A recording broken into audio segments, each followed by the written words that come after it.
It's time to review the movie of The Wonderful Wizard of Oz. It was a book written in the late 1800s. It later got adapted to a movie in 1939, and now, we must ask, does it hold up today?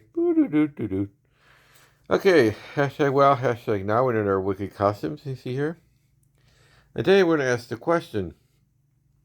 The Wizard of Oz came out in the book came out in the late 1800s, as you saw from the song, and the movie came out in 1939. Although, the one we know came out in 1939, supposedly, according to Critical Drinker, there actually were 10 more other movies that we never heard of from again. So, there you go. So, at any rate, so the question is, and of course, sorry, my costume here.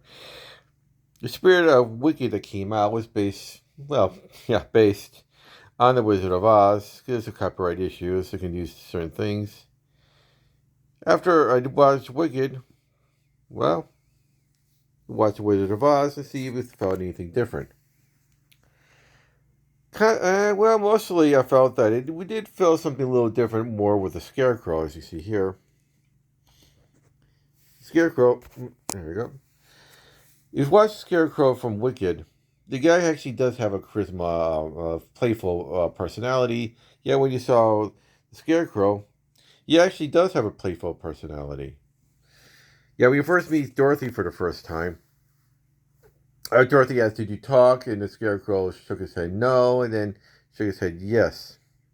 So, anyways, that was kind of a nice touch, showing that, yeah, actually, Wicked did kind of follow the Scarecrow's personality, just not his origin story.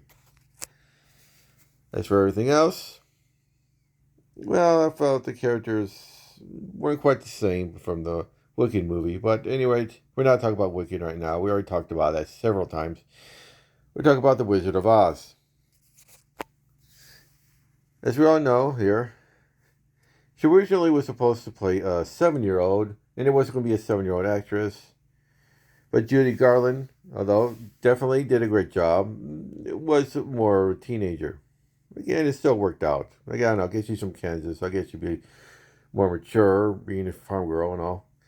But watching the movie, it does have same upbeat attitude, and it does actually show how well we could follow the movie, even though with a lot of copyright issues. It actually has know how to do some funny, playful moments, but still know how to do some dark moments.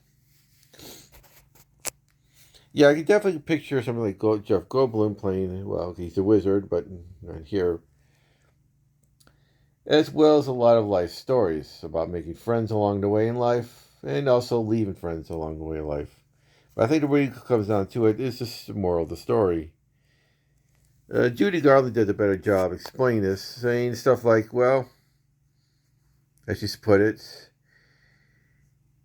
if you find that you're missing something, look no further in your own backyard. And if you can't find it there, you didn't lose it in the first place. And again, she does a better job explaining than I do. In other words, each of these characters, again, I highly recommend reading the novel. It does get into better details. Each of these characters are finding something they felt they missed from themselves. Scarecrow felt like he was missing brains, and honestly, he's kind of funny because when you actually watch the movie, he actually does think his way out of every problem. The stuff about the apples, he comes up with a plan to get apples from these trees by taunting them so they throw apples at him. The Tin Woodman over there, obviously, the guy who doesn't have a heart, certainly does a good job protecting the others, except for that one thing with the carrying line. So if you have an axe, why are you cutting? You made a tin. Why are you carrying with his line? Yeah, that was kind of weird. But anyway, the carrying line. Again, it's kind of the concept mixed thinking the idea of what's the difference between fearless and being brave are two different things. And Caroline does protect the others. Again, the book does a better job explaining this, though.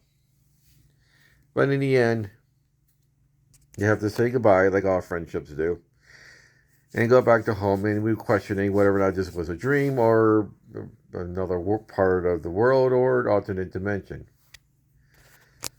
Yeah, it does seem kind of weird interpretation since everyone there is a representation of people in our lives. So again, it most likely be either an alternate timeline or alternate dimension. I don't know; those are two different things. Or it was a dream in her mind. Either way, it still was a good story. Does still hold up today, especially when it comes to the effects. Most of it's practical effects because a lot of, well, yeah, most special effects probably didn't exist then, but still, there's some special effects. Some of them, unfortunately, with the pyrotechnics, did cause a great harm to others, so I'm guessing they probably wish there was special effects. But all in all, it was very enjoyable, even visually, even today. Yeah, a lot of sets where you're painted or made, and you got to admit, looking at it, you can kind of see how it was actually a set that was painted, but really, mm, you really have to take a look at it. You really even notice it. Because honestly, growing up watching it, I never actually really noticed that it was just a painted set. A lot of this stuff takes place in a sound stage, but again, it's do a good job fooling people. I think they did a good enough job being realistic, like it was actually outside. Not perfect, but still, 1939, it still does a pretty awesome even by today's standards. But anyhow, there's a Wizard of Oz. This came out his 2 disc edition anniversary, and it's going on for 100 years pretty quickly. Anyway, but what are your thoughts on the Wizard of Oz? What grabbed you the most? What about the idea of starting a story where it's basically different shades of brown and it went to color? What grabbed you the most? Is there a variation of Wizard of Oz that you like? There's been a lot of variations. And even Zenscope gave a comic book, which I'm not talked about right now, but I'm going to talk about right now. There was a comic book of the Wizard of Oz that has more of a Western feel to it. What about the sequel? A book, or well, obviously the book be different from the movie, but what about the? Have you read the other Wizard of Oz books? Have you watched the sequel? What variations did you like? As always, leave the comment below and ask one very important question. What exactly did you get out of the Wizard of Oz? At any rate, thank you for the 62 subscribers that stuck around.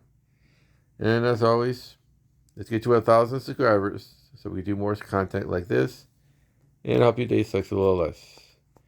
And remember, watch out for those tornadoes so you might end up in Oz.